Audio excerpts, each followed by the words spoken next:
Madam, आज आपका आगमन हुआ है, आगे की क्या रूपरेखा को लेकर के आगमन हुआ है?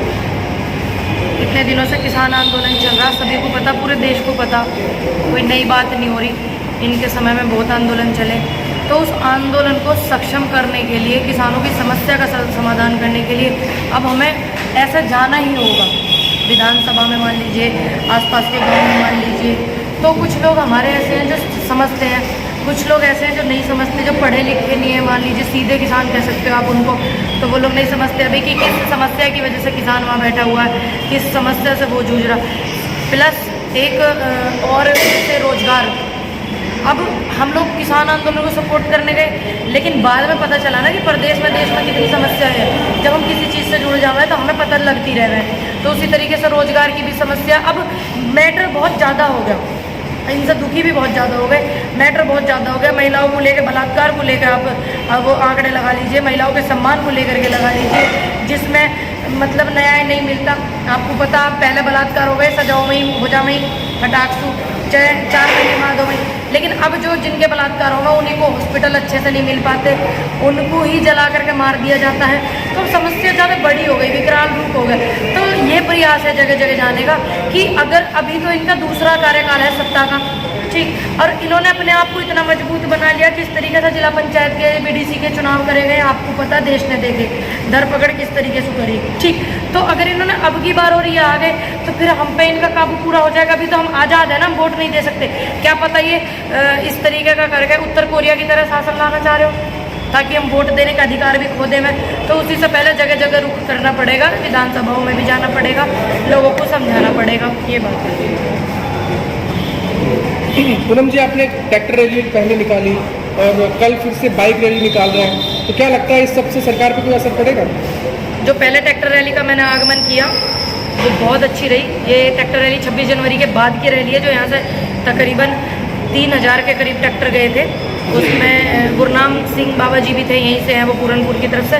तो जैसे वो सक्षम रही, बाजवा जी भी थे उस रैली का, मैंने अकेले ही आप नहीं कह सकते, उसका नेतृत्व वो बाजवा जी भी थे।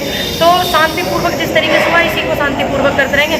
2022 में चुनाव है, जिस तरीके से ये हमारे बातों को दबाना चाह रहे हैं, हमारे अधिकार को दबाना चाह रहे हैं, हम उन्हें उठाते रहेंगे, ताकि जनता भूले ना कि इन्होंने हमारे साथ क्या क्या करा, क्या क्या दुष्परिणाम इन्होंने करे, दुर्व्यवहार क्या क्या करे, कितना प्रताड़ित करा है। तो हम उस चीज़ को बार बार उठाते रहेंगे। 2022 में चुनाव है, ये चाहते हैं हम ना उठावें, ताकि लोगों तक आवाज़ ना पहुँच सके। 2022 का चुनाव नजदीक है, क्या किस तरह से आप सरकार को टारगेट करेंगे, क्या रोड मैप रहेगा? टारगेट को मैं आतंकवादी हूँ, टारगेट करोगी, कैसी गलत बात फैला रहा? सोचा होगा ना, ये सोचा होगा। 403 विधानसभा, हर विधानसभा में जाएंगे, गाँव का रुख करेंगे, और इनको नहीं लाना चाहते, ये सबसे सहयोग मांगेंगे। मैडम, इसमें देश में किसान की हालत क्या है, कैसी हालत है, और आगे का क्या? आपको भी पता क्या हालत है, छुपी हुई नहीं है। जब विदेश को पता कि हालत क्या चली किसानों की, तो आप तो देश के, ये भारत के, आपको नहीं पता किसानों की हालत क्या, जो आपको सब पता है उसका क्या है। लेकिन हमें इस हालत पे नहीं बैठ के रोना, आने वाले समय में हमने अपने आप को मजबूत करना, आने वाले समय की जो रणनीति है वो बनानी है। 2022 पे चुनाव है, उसको पूरा कंसंट्रेट। बात 26 जनवरी पे जो है कि लाल किला का घेराव हुआ था, क्या इस बार भी प्रोग्राम है 15 अगस्त को? देखिए, ऐसा कोई प्रोग्राम नहीं है। दूसरी बात, 26 जनवरी पे किसान जो गए थे ट्रैक्टर लेकर, वो वापिस आए हैं, और जिन्होंने उपद्रव मचाया उन्हें कोर्ट सजा देगा। ये सरकार का काम सजा देने का, कोर्ट का काम सजा देने का। और 15 अगस्त पे ऐसी कोई नीति नहीं बनी है। जिस तरीके से ये हमें बदनाम करना चाह रहे थे 26 जनवरी पे, इन्होंने एक दिन पहले रूट दिया। जब 26 जनवरी की परेड होती है पुलिस वालों की, तो 40-40 दिन पहले ट्रेनिंग चालू हो जा, मैं 1 दिन पहले, 2 दिन पहले इन्होंने रूट दिया। तो इस तरीके की ये ऐसी नीति कुछ बनाएंगे, इसलिए हम लोग ऐसा कुछ नहीं करने वाले। बाकी जो संयुक्त मोर्चा है जो करेगा बेहतर करेगा। यूपी में आगामी विधानसभा 2022 का चुनाव नज़दीक है, ऐसे में किसान किस तरीके से इनको वोट करेगा? या बेरोजगार कितने हैं, युवाओं को रोजगार कितना मिला?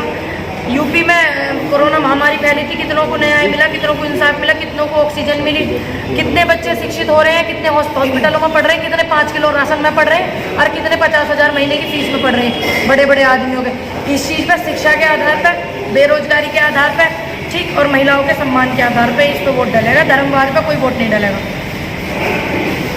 कोई खास कार्यक्रम है? देखिए, अभी कोई ऐसा खास कार्यक्रम नहीं है। जो संयुक्त मोर्चा का कार्यक्रम होगा उसको समर्थन करते हैं, बाकी अभी कोई ऐसा स्पेशल है नहीं।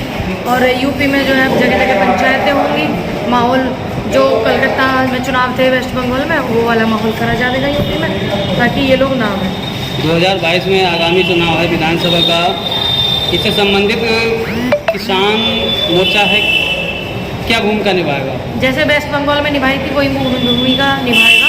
वहाँ के लोगों ने हमारी बात सुनी थी, समझी थी, तो ये भी समझेंगे।